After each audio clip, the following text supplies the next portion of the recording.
good afternoon, everybody, and welcome to Building the Black Educator Pipeline podcast. I am your host, Shana Terrell, educator activist dedicated to the lifelong struggle of freedom and liberation for her people. So I want to shout out Happy Black History Month to all of you celebrating the good times. Come on, let them roll. So as we know, this is the month where we celebrate Black excellence and celebrate Black accomplishments, past, present, and future. But if you didn't catch my episode last week with my Baba, Dr. Greg Carr, check it out. So though the world celebrates us this month, we as a people know that Black History Month is a vibe that lasts 365 days of the year. Get into it, okay? And as always, shout out to Citizens Ed and the Center for Black Educator Development for creating this platform where we can talk to real people in the real struggle, doing the real work. Today's theme is building the Black educator pipeline and the science of learning. So come and get these lessons, y'all. I'll be connecting with my guests today about building students' learning capacity, the science of learning, and literacy being the epicenter of equity.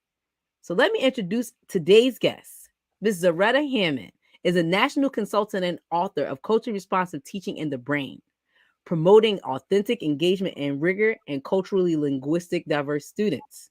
She's a former high school and community college expository writing instructor. The past 20 years, she has supported schools and other institutions in deepening their understanding and application of culturally responsive practices. She currently runs the Culturally Responsive Education by Design online PLC, a 6-month intensive inquiry-based professional learning experience to build instructional capacity to use culturally responsive tools and practice effectively. Ms. Hammond is a strong literacy advocate who sits on the board of trustees for the Center for Collaborative Classrooms. She's also a member of the advisory board for the Consortium of Reading and Education. So please welcome my guest, everybody, Miss Zaretta Hammond. Hey. Hey. How are you?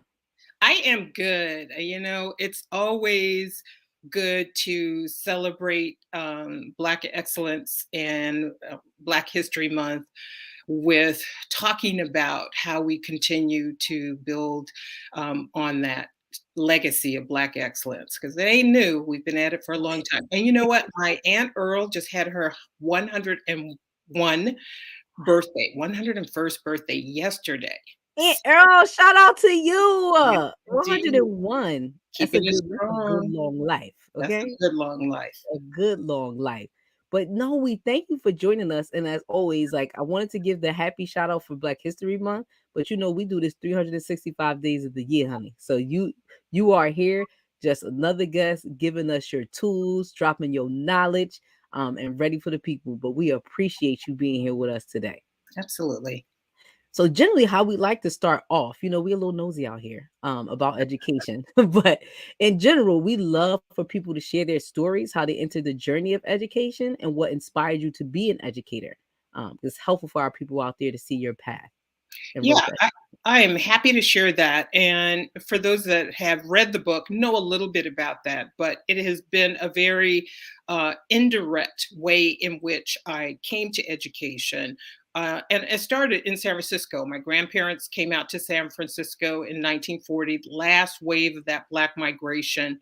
My grandmother gone to the 3rd grade. She could not read or write. I remember her learning to sign her name when she was about 70 years old. I remember sitting at the table watching her and her getting excited about having learned her letters and then writing her name in cursive. My grandfather went to the 6th grade. So all of that in many ways radicalized my mother. She was a teen parent, but she always had a passion for education, even though she'd only gone to high school. Later on, she went and got her AA at City College of San Francisco. So she always, though, valued learning over education. It wasn't about the letters behind your name. It was about your ability to liberate yourself through the information. And what really brought me into that was she was a teen parent, 3 kids before she was 22, ended up on welfare. And she started to participate in what they call the CETA program, right? Welfare to Work program. Back in the Okay. day, they were still at it today. Yep. But the reality was she got a job as a library technician in the public libraries. Her job was to help check books out, shelve them. And my after school program was to go down to Mama's branch and she'd pile a table full of books. And she said, when you hit the table, after looking and reading the books, it's time for us to go. And I remember the day that I had read everything in the children's section and all the new incoming books. And I went up to her at the circulation desk and I said, Mom, can I go to the adult section? And she gave me that serious side eye, like, I know what's over there. Um, can you go over there? Is that safe for your little brain? And she Mm. said yes. And wow, what I learned and the ability to take in new information. She always made sure we were reading and had learned to read. And that just radicalized me. Seeing what my grandparents' life was like. My grandmother was a maid. My grandfather had a strong back. He was a strong man and he worked as a longshoreman until he couldn't work anymore. Versus, the life of the mind and the melding of the two. And so that Mhm. was my path, and literacy was my mission. And I worked as a writing tutor. I worked at UC Berkeley, and I started to see Black and brown kids coming through, not being able to stay in the university because they didn't have strong writing skills.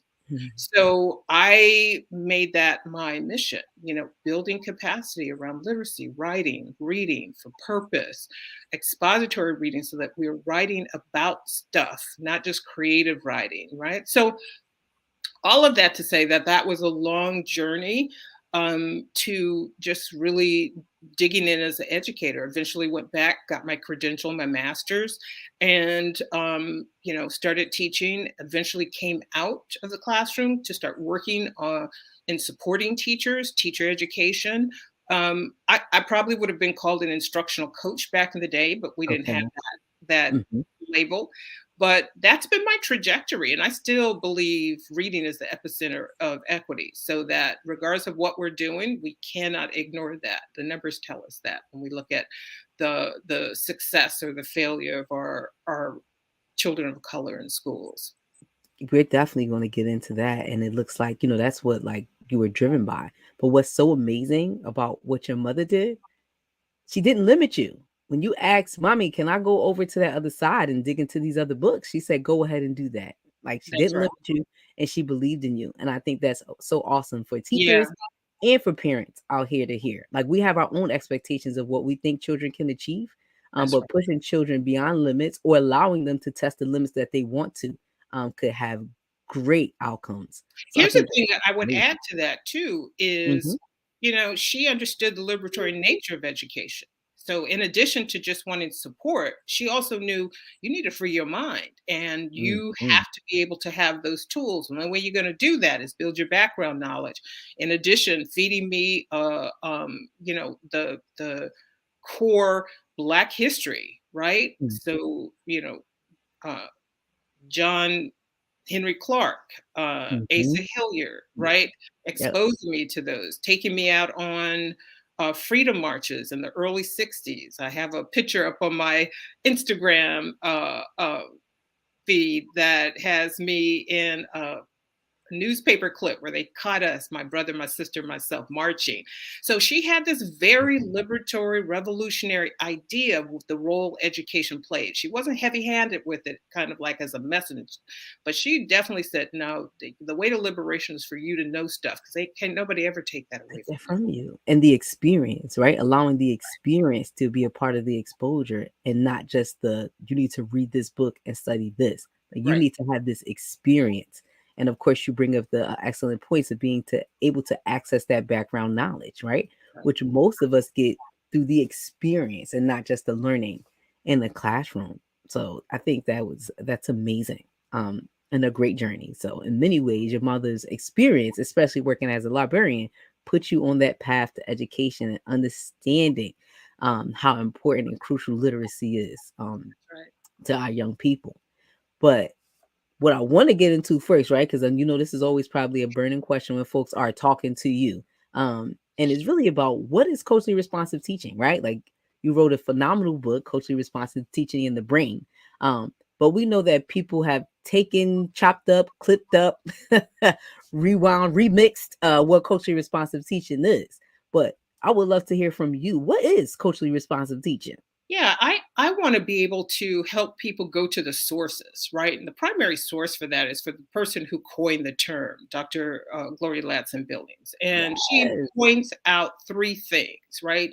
She points out it's about relational belonging, having places where students feel they can be their full self, and having relevant content, but also having the opportunity to develop that academic and reclaim that academic prowess. And she does that in some interesting ways, definitely in The Dreamkeeper. But when you look and couple that text with the education debt, that she really talks about inequity by design, how schools, our schools in America, were born of apartheid.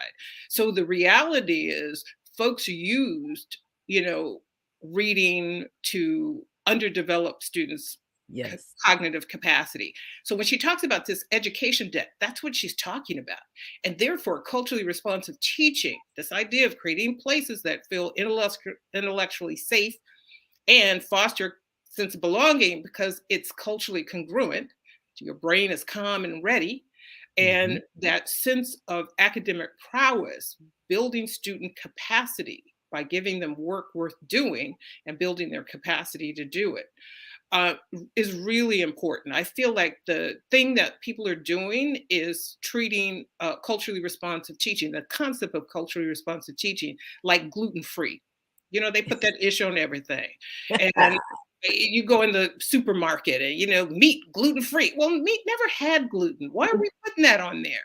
And we're doing the same thing with culturally responsive. You see the big publishers in education. Oh, this is culturally responsive. Well, you would know culturally responsive if it hit you upside the head. What are you putting it on there for? And what happens is it lulls people into believing, oh, because I do that, I am. I am.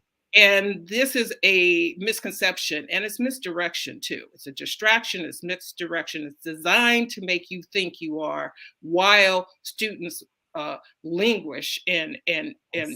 continue to suffer in the way of education underdevelopment. And so culturally responsive teaching is really multifaceted. It's an algorithm where all these things have to come together. And, unfortunately, people take one piece of it and they narrow it to relationships. It's about relationships. And then they, hook it to growth mindset. And now we're coming at it with this deficit ideology that somehow it's a treatment to fix broken kids, Mm. right? Or it's some kind of magic trick to increase engagement and motivation, as if we're not motivated. Education has always been our liberatory path. So this idea that somehow we're broken when y'all broke us, when Right. Patina Love really lifts this up, and the idea of the America loves to talk about the gap when what they don't talk about is they created the gap. They created the gap. I was just So thinking that when you were talking about how this concept of culturally responsive teaching like leads us down the path of continuing to have Black children suffer. So when we talk about these gaps, right? yeah. The achievement gap, the opportunity gap, when education is designed to create these gaps or the access gaps. You're not teaching children how to read to be able to access anything. Well, and here's the distraction. So we're all over here talking about culturally responsive teaching in very superficial ways when reading is the epicenter of equity. So Yep. the same people who are trying to make culturally responsive lessons are ignoring the fact that their children are 2 or 3 grade levels behind. And now we're talking about putting grade level text in front of them, and that is the important thing. And then what we end up doing is over scaffolding instruction. So Mhm. over scaffolding instruction is the epitome of inequity by design, because what you're Mhm. doing is you're doing the heavy cognitive work for the student. So when you stop over scaffolding, the student cannot do that work alone. So Yep. what Dr. Ladson-Billings talks about when she talks about academic prowess is that piece. How are we helping students build their capacity to be cognitively independent learners, not just compliant learners. Right? There's a pedagogy of compliance out here that we now have kind of wrapped around with the cloak of culturally responsive. So, you can't have it both ways, right? Liberation of a child's learning spirit means it's going to get creative and chaotic. And as educators, our job is to know how to hold that space for them to engage in productive struggle and find their path as learners. So yes, I know. Can we dig into something you said though?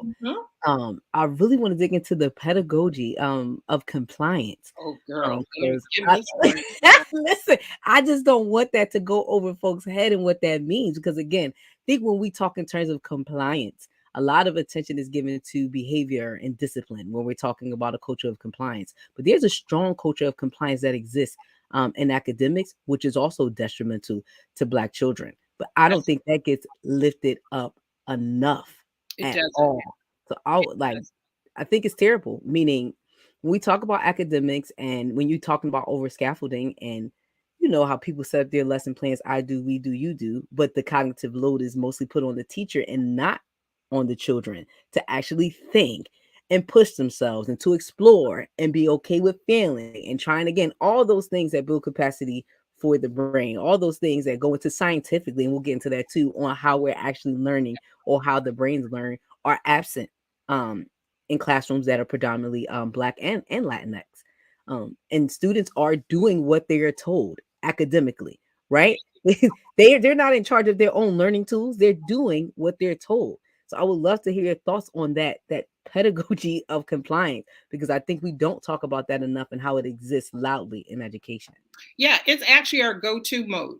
And it's so common that we don't even recognize it. And one of the things that I think got really ignored in TNTP's report, The Opportunity Myth, is this very fact. The very first figure in there really talks about the data on students completing assignments. The first statistic is 71% of students complete their assignments based on this survey of teachers and classroom assignments. But only 17%, when we look at those that completed the assignments, only 17% actually hit the standard. So what it tells us is they're turning in work, but the work is subpar. And what we're favoring is them turning in the work.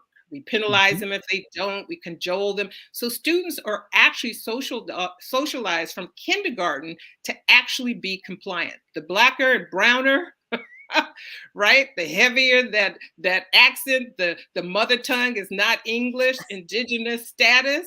No, we know you are actually going to start to get fed a pedagogy of compliance, regardless of what people say. All you need to do is step in the classroom and look at it. Right? And it's right in front of us. And what we do is we try to level up the compliance to make it look like it's active. So we have active learning. We have that we turn and talk to your partner for 5 minutes. Like, what 5 minutes going to do for talking? And then kids, put a boom mic in that and see what they're talking about. The reality is we are not leveraging the spaces to help students become powerful learners. So I do think that piece of it in terms of compliance, there's some other things I talk about in terms of that. I'm actually writing my second book and we'll really go into that pedagogy of compliance as opposed to developing cognitively independent learners, because we don't know how to do that. And we don't center information processing as the capacity to develop. And we keep talking about it as critical thinking. Well, critical thinking is important, but if you don't know how to process information, you can't even do critical thinking. So there's ways in which we keep reducing it and oversimplifying, and again, then fit it into the pedagogy of compliance. I just need you to do what I say, not to think for yourself. Yes, or I just need you to hand in this work and I'll pass you if you do the work. But whether you understand the work or not, it makes no difference, which is why you're going to pass on from grade to grade, not knowing how to read or not being on grade level. And everybody's okay with it. Every adult looks and sees their school data. Same kids on the bottom, same kids are succeeding at the top. And this goes on for years, if not decades, in a school district or in a particular neighborhood school, and nobody's hair is on fire. Yes. And so much so, right, that when you begin to question those things, right? So when you're dealing with folks who are liberatory educators, or you're dealing with parents who are clear on liberatory education, or just want to demand more for their child, right? Because parents are involved too. So they're at home like, it doesn't really seem like you're getting this. And if you're getting this, I don't understand how you got an 80 in so-and-so's class and you don't get the work. When parents begin to question, it's something wrong with you because you want to know if your child on grade level, That's right. Let's just stay with the parents. And one of the things, and the number one thing, right? If you're an equity centered educator, number one thing you can check is what's your relationship like to parents. So let's just start there. Parents are child's first teacher. They're not on the sideline, just kind of involved, and we don't give them the due respect. Again, that deficit ideology about Black, Brown, Indigenous folk and their level of intelligence gets communicated in how we talk to parents. Just go in, start recording parent-teacher conferences, interactions at the front desk, and you'll start to see how those narratives are playing out in actions, in policy, in practice. So we keep marginalizing parents and telling them, oh, your job is to come to the parent-teacher conference so I can tell you something. Well, the minute you start off like that, and you're not starting off with a circle to honor the knowledge that they're bringing in, the honoring the fact that their child is walking and talking and coming to school ready to learn. Now, there's baby's kids out there, if you're old enough to know what that is, you are. And if not, Google that. But the reality is most children are coming ready and eager. Brains are not the majority. That's right. That's what our brains do. But we don't treat parents like they have done that job and that they are the first teachers. Nope, no respect. And I've said that many times as a K-12, administrator. Parents are walking into buildings that they don't feel welcomed in, where they don't feel a part of the team. Why am I coming? We could talk on the phone. You know how we always had these memes like that could have been an email? This could have been a phone call. Child, I got to get off work early and get the rest of the kids hustle, whatever, for you to come and tell me about my child instead of treating me like a partner. Let's even start with that. To treat someone like a partner, we know the first thing you do is you start to build rapport. You're not bringing no bad news. You're not trying to bring no directives. You say, hey, how are you? Tell me about you.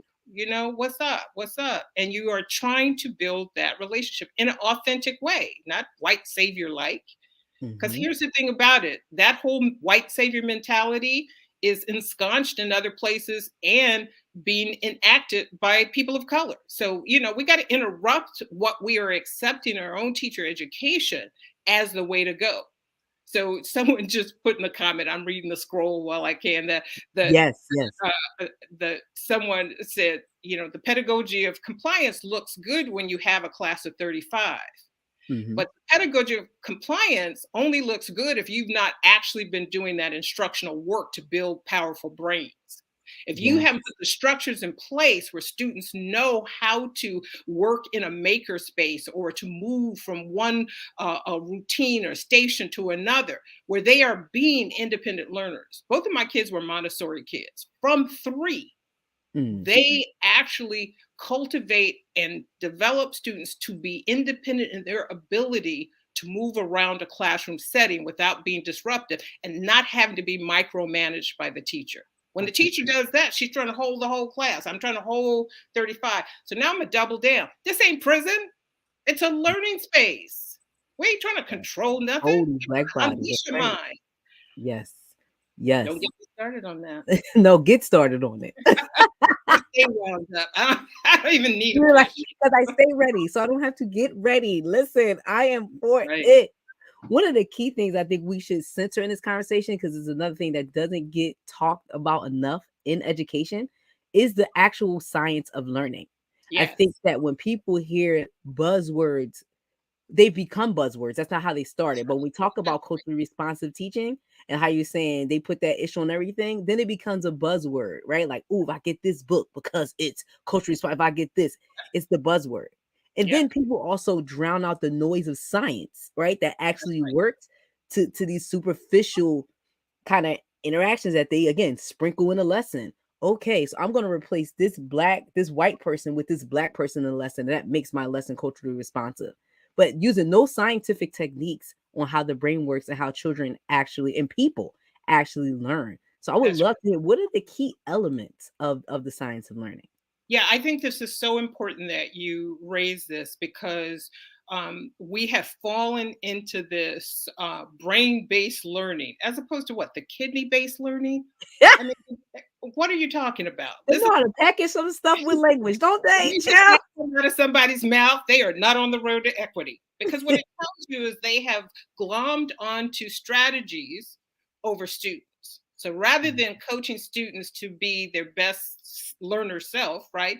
Teachers becoming the cognitive coach of students' learning capacity. What you hear is, oh, just give me these brain-based strategies, right? The thing we need to understand is how the brain actually learns things, and this is our stock and trade, but this is not what teacher education focuses on. We all get one course with Piaget and Skinner and Dewey, and these are the Mhm. philosophies of education, but we don't get cognitive and social neuroscience. And we have to start understanding this. And this is why I love the science of learning. I've always led with it. And now it is more codified. So it's easy for us to understand. The Mm. Souled Alliance, and people can Google that, souledalliance.org, has summarized a lot of this research and have come up with 8 elements of when the brain is learning, it is doing some combination of something relational, the emotional aspects, and the cognitive aspects of turning inert information, facts and figures that have no relevance, into usable knowledge, which has meaning. And it's a 3 that I pull out. One is malleability, that the brain can grow itself, it can change, and has this thing called neuroplasticity.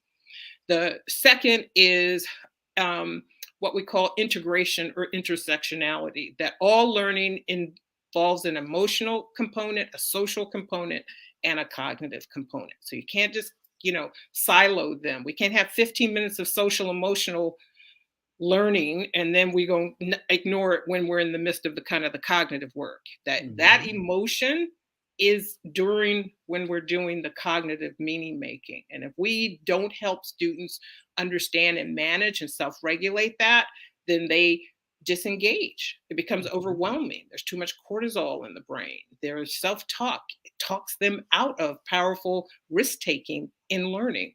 So we need to help them understand what productive struggle looks like, not just throw them in the deep end, right? But actually from first grade all the way up through elementary into middle school, develop this capacity so they leverage it in high school. If we try to teach it for the first time in high school, it's too late. That triage Okay. is heavy lifting. You need to come very, very well developed in your pedagogy in order to help students shift Mhm. by ninth, 10th grade. But the third one I want to talk about is meaning making, that the brain is a meaning making organ.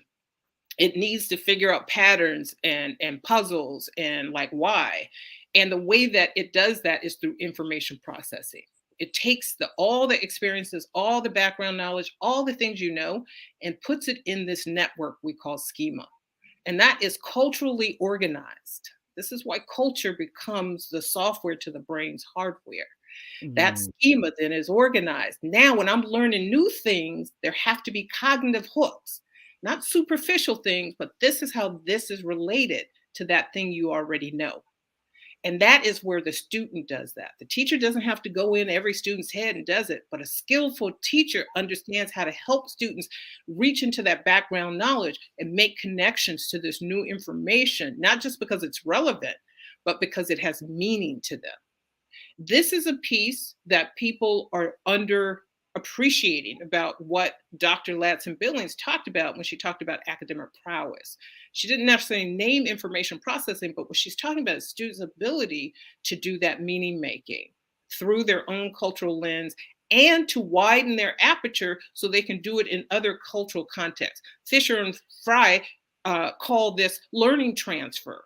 Other cognitive scientists talk about this ability to go into different contexts, right? My ability to process information is going to serve me in social studies. It's going to serve me in physics. It's going to serve me in government and science class, because it is how the brain goes from taking things that are just, facts and figures irrelevant and making them relevant, connected, and meaningful. I love that. And the reason why I love that is because, again, the way you just beautifully laid that out in those 3 points, I think any educator watching this can see pieces of that in their classroom, right? But the question is, are we connecting all of those things or leading with those things when we're understanding children? But here's the thing I would also do and push us to say, it's not a matter of us just understanding. We're just a catalyst. We are a pass through. Is the student getting it? Because only the learner learns. If the learner ain't doing a new thing, you ain't taught it. You just covered something. You got your paycheck. That's good, but that ain't equity minded. So again, because I taught it doesn't mean the student learned it. If the student didn't learn it, you didn't teach it. You covered your content. 2 different things. And so my whole point is, a lot of teachers like, I do that, but is the student learning it? Yes. So we have to turn our focus and our inquiry to, how do we build our students' capacity? It's easier to build a student from kindergarten, 1st grade, all the way through. It's harder when we have allowed those learning gaps to grow, because now by 5th grade, the student believes they're just stupid. Yes. Or, Black folk don't do that, or Native folk don't engage in that kind of learning. So these are the narratives that are already out in the ether about Black and Brown and Indigenous children. And how then do we help students counter those narratives, right? So that they then can self-regulate and engage in that productive struggle. And there should be structures in the classroom. So any teacher listening, if you say, I already do that, I challenge you to do your own inquiry and push yourself. Am I doing it in a way that the student actually is making connection and sense? Somebody's writing, Karen M is writing, making connection and cognitive hooks are frowned upon in a system of compliance. Here's my point. If we're constantly thinking about what the system frowns upon and we're not closing our door, because how many times is the principal coming into your classroom? Really though? Close the damn door and do the damn thing. The work. That's not what the system is telling us what we can and can't do. Then that means adults have a system of compliance too. Liberatory educators are not worrying about compliance. I love the new book by Dr. Jarvis Givens. Fugitive Pedagogy. Right? Because this is the subversive act. Teaching is still a subversive act. Yeah, the system says do that, but I'm going to close my door and I'm going to make my children powerful learners. And then people going to start turning their attention like, damn, what you doing up in there? You hurting the babies? You're right, and no consequences going to come for you by doing right by children. Listen, if we waiting for the pacing guide, if we waiting for the leader to tell us and the system to tell us, then you're going to keep waiting. Or leads to nothing. And if you're waiting for your system to get on the equity train, that train's gone. It's gone. You need to get another mode of transportation. To catch on up, child, and show me a teacher that's been fired because all their children left their class reading on grade level. Show me. Listen, show me what it happened. Challenge the system from the bottom up. I think that the mistake we make is trying to go at it straight on. Listen, white supremacy culture and the use of schooling as a reproductive mechanism is a beast. We're not going to just roll up on it. We're going to have to be like the Trojan horse. You're going to have to come around the back. You're going to have to find that little small weakness, right? That's right. And the weakness is the instructional core. Because we're talking about all this other stuff. You know what? If I teach you to read, they can't never take you that away from you. Enslaved people taught each other to read with sticks and dirt. What we waiting on? We can still do that. I don't need the system permission to be liberatory in my instruction. I know that's right. Listen, tell them at the base of it, right? And I think that the fire that you have, I think that some people feel stuck. They feel stuck. You can't feel stuck because when you're stuck, this is at the hands of children not learning. This is at the hands of people dying. Like you can't feel stuck. That's right. In your craft. This is why we have to squad up. This is why I started the Why? online PLC. This is why we bring folks together. Why? Because to level up your pedagogy, people are doing book studies on my books. Listen, information ain't transformation. Because what That's people right. do is they read the book and then they go strategy strip it. They say, oh, Yes. I do that. Oh, that's a nice strategy. This ain't a smorgasbord and we picking the, olives and the cheeses.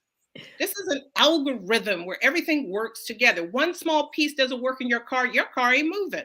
Yep. And I appreciate that you lifted that up that way because people are making millions and billions of dollars of stripping strategies. There's a And, and we're, training, and we're but we're we're eating it up. we We're are. drinking Kool-Aid. We Stop. are. Put the big Listen, gulp down. but this got me I got two questions coming off the heels of that. We're eating it up.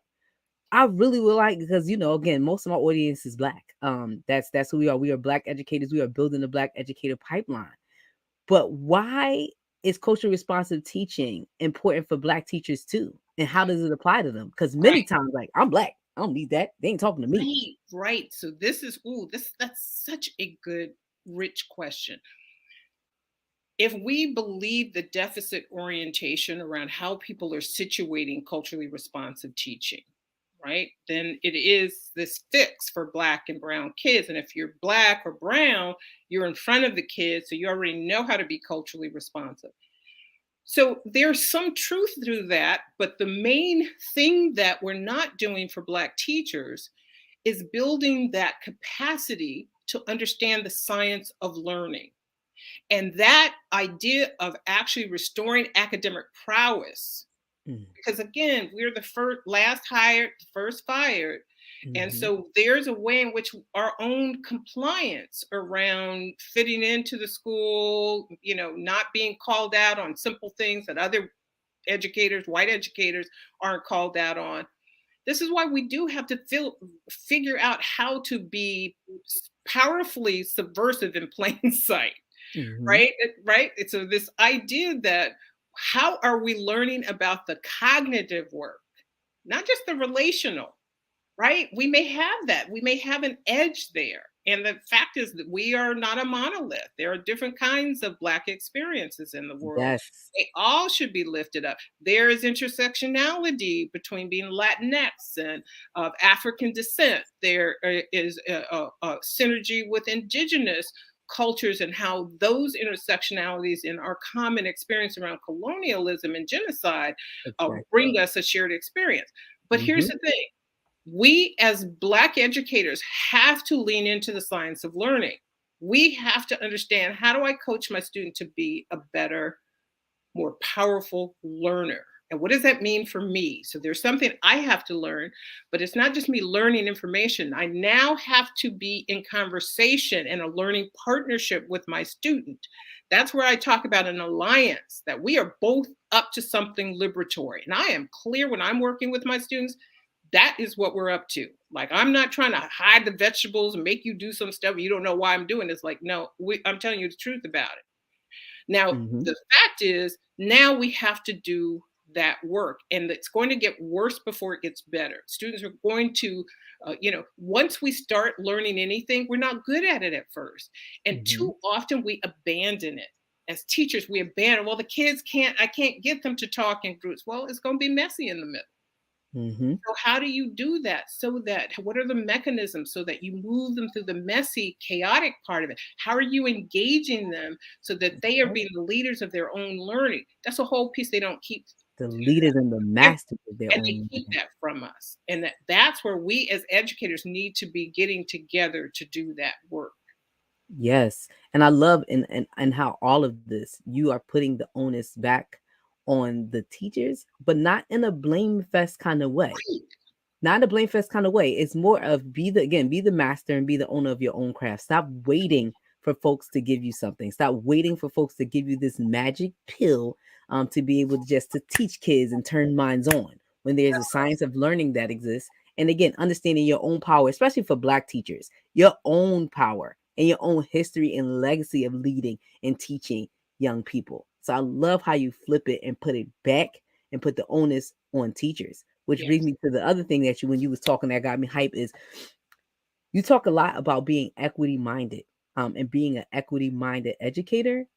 but I'm not sure if people really understand what that means. What Yeah. does it mean to be an equity-minded educator?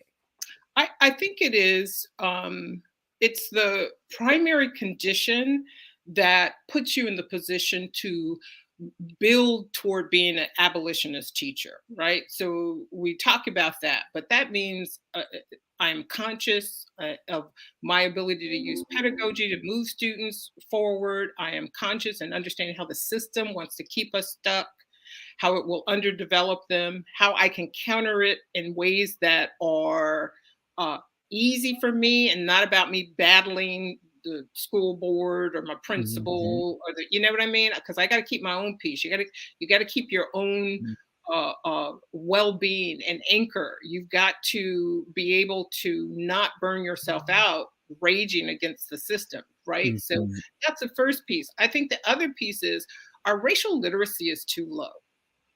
Too many folks in their own local area don't understand how what the apartheid conditions were that have created the conditions that they're Current, yeah, currently seeing.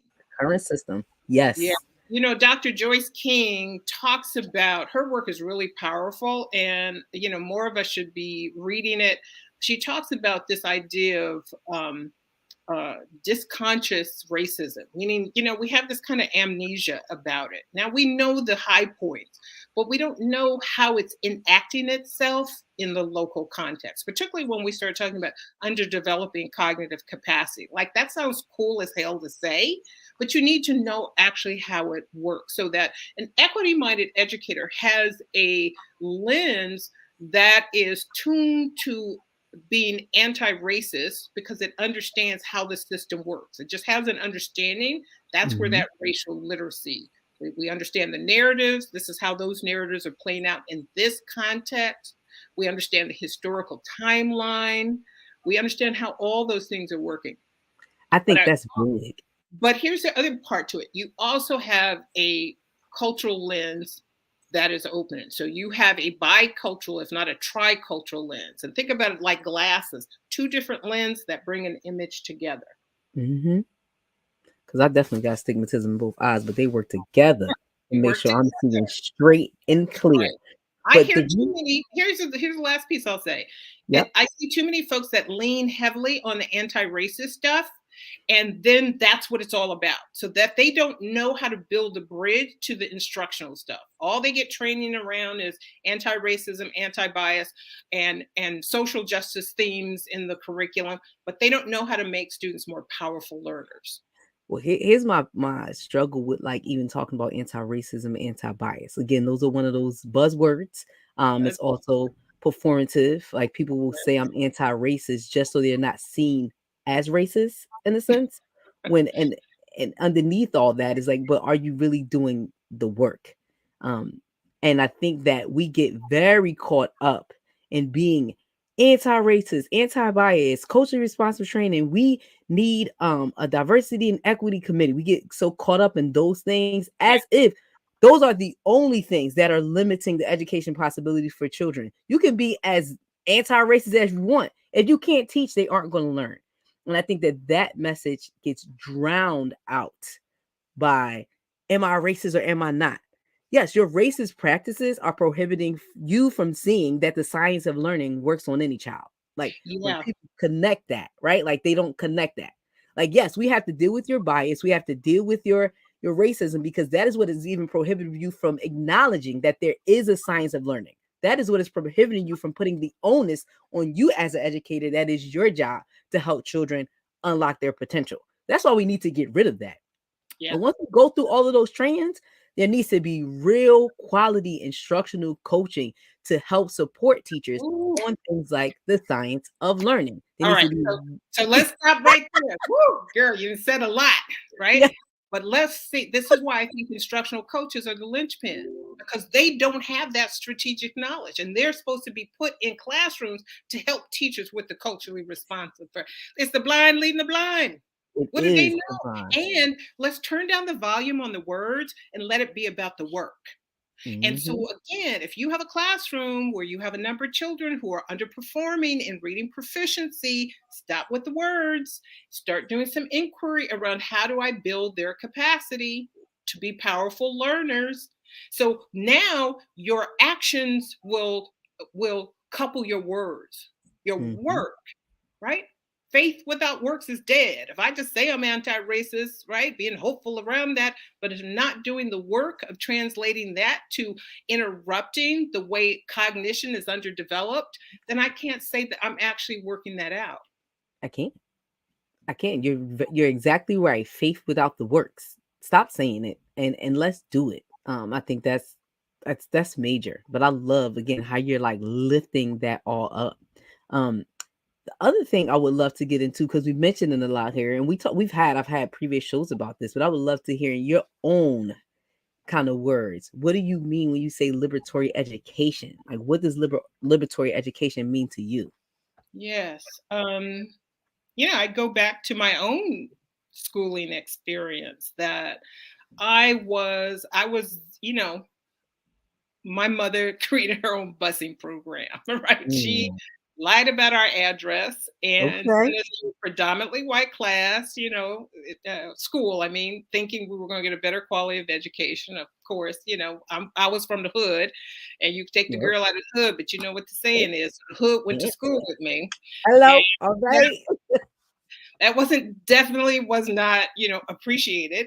But I was smart as hell because that's what my mother had. I knew stuff, I knew how to learn. I was engaged in the learning. But because of the way I showed up, my cultural way of being, they were trying to put a blanket on that, and I Mm, pushed back hard. Sometimes had to go before the Board of Education twice, mm, for expulsion. But I had teachers who believed in me, who actually came down and advocated for me because they knew that wasn't who I was. My personhood was being challenged, and I just bowed back up. And love so, that. I learned a thing or two about calming that down. But the thing I also learned was, because I knew how to learn, I was free. I wasn't controlled by who withheld information from me, or if I didn't understand something, that teacher wasn't the only source I had to go through. Liberatory education is again about students being the leaders of their own learning, not just in the classroom, but in the learning ecosystem. They're going to learn stuff all over. I was the oldest granddaughter. I had to learn how to be the sous chef to my grandmother. When my grandmother got too old, when she was cleaning houses still, I had to learn how to help her manage her business and actually do some of that labor with her. Liberatory education is where you have choices because your capacities are developed. And that meaning making part of our brain knows how to continue to grow itself. It knows when Mhm. it's confused, it doesn't freak out, knows how to move out of confusion, how to get itself unstuck. This was something that I had to teach my writing students. Like, they kept making the same mistakes. There wasn't enough red pen to help them understand that comma splice. And it wasn't a matter of me repeating it. It was a matter of me helping them see that they could start to see their own mistakes and correct them, that mistakes were information. A liberatory education helps you leverage your ability to process the information that's coming in, situate it in a social context. You ain't just taking everything at face value. Critical Critical. awareness, critical literacy, right? Yeah. That is what we owe our children, particularly Black and Brown children, if they are to navigate this world, because that system is not coming down tomorrow. We might be chipping away at it. They are still Mhm. going to, those fifth graders are still going to have to navigate some stuff, right? Yep. So I really think for children, it is getting that ability to be a cognitively independent learner. For educators, is knowing that's what your charge is, Yep. right? So To really knowing move. that you have to be John the Baptist, children of Jesus. John the Baptist came to make a way. Baptize Jesus. You know what I'm saying? Show him the That's way. right. That's You're right. right. You are the pass through. You are the coach that Serena Williams hires. You ain't out there Talk about coaching. it. Talk You about it. ain't hitting the tennis ball, but you are helping her level up her game. You're the Right. Olympic champion coach. You may not have your own gold medal, but you got the recipe to help them level up and exploit their potential. That's what we're talking about. Not blowing smoke up an orifice, but to actually give them the tools and be side by side, shoulder by shoulder, helping them with feedback, leveling them up, giving them that warm demander stance. And see, a lot of people treat the warm demander just like they treat anti-racist. I'm a warm demander. Are you really? But you're not. But you're not. You're not, because your children are behind. Yep. You can't be a warm demander. Warm demander doesn't mean warm, strict, or some of this other stuff folks out there being, saying. I won't even name names because I'm about to go there, but I will not. So the reality is we can't just be saying these things. It's common for us to do that. And that's a pedagogy of compliance. Warm demander has that active demandingness of a coach. I'm here with you. I'm going to give you that feedback so you can level up. We're going to step back and analyze. We're going to look at the game tape together. My son was a football player. He'd always been like, I'm like, what are you doing in there? I'm looking at the game tape, Mom. What y'all learning from the game tape? And I learned from him that's how I get better. Yeah.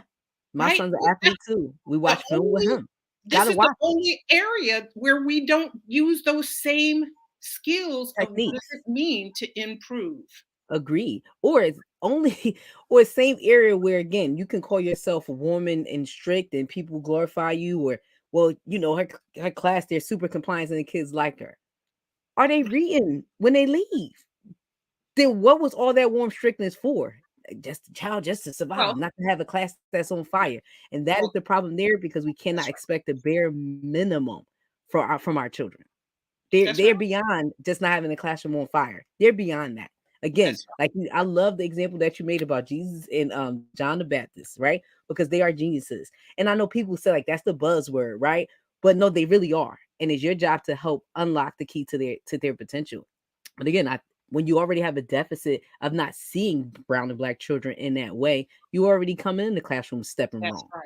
That's already coming in stepping wrong. And you give them low-level tasks that don't grow their brain power. Here's the thing we know from athlete development, from becoming a concert level pianist, any other award-winning artist, that requires pushing beyond the zone, into the zone of proximal development, meaning to your growing edge. And nobody likes to go there. We can't, but Lev Vygotsky said this, that we can't go there by ourselves. We need someone to pull us into that. But you need a relationship. I need to trust that you got me. And that's what warm strict is about. It's not about the strict. It's about the I got you, and we're going to level up. You already made that comments about blowing smoke up the orifice, right? So meaning, when we talking about trust and we talking about relationships, I know when you're not keeping it real for me. And when you're talking about students in the black and the brown community and talking about culturally responsiveness, all of that, it starts with trust. But I know when it's BS. I'm very clear on what is BS. That's right. And I think here's the thing. There's a question out here. How do I pull out the genius within my black students? I said this is, again, we have to really caution, because the word genius is now being applied like the word scholar, right? Not Gloria Ladson-Billings, but Goldie Muhammad. Brilliant work, right? Cultivating genius. In many ways, she is saying the same thing. Our students have genius, but we don't pull it out of them. The word she's using is cultivate. You cultivate it. This is the malleability of the brain. The brain will grow into its fullest capacity when we cultivate it. So the reality is we don't pull genius out of kids. We don't plant seeds and just pull it out. We let the seed emerge because we're nurturing it. We're watering it. We've given it the right sun. It is what it wants to do anyway. So the way in which we get that genius to blossom, the cultivation we have to do is to improve the information processing skills. Yes. So this is something that is really a different orientation. We have to be able to get the right circumstances so that kids can grow their own intelligence. Only the learner learns. That's why cultivating is saying that and putting that with genius is super, super important. We are going to get into our Thank a Black Teacher segment. I know people are like, what Black teacher she want to thank? But we're going to get into it right now.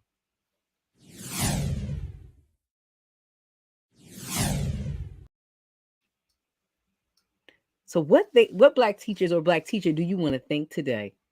Well, I have two. The first one is Miss Morris.